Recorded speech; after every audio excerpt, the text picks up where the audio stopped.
डालने के बाद अब हम इसके अंदर जो है ये क्रीम जो है ये 2 से 3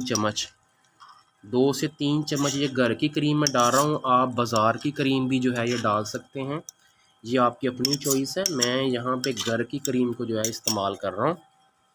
2 से 3 चम्मच आपने घर की क्रीम इसमें डाल लेनी है। शाही दाल के लिए, शाही माश की दाल के लिए बहुत ही ज़बरदस्त ये रेस्टोरेंट स्टाइल जो है ये बनेगी। हम अब इसको मिक्स कर लेते हैं।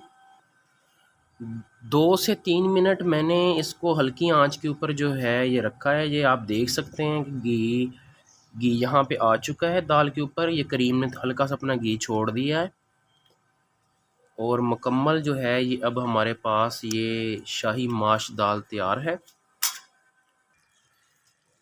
फाइनली रेस्टोरेंट स्टाइल शाही माश की दाल मुकम्मल तौर पर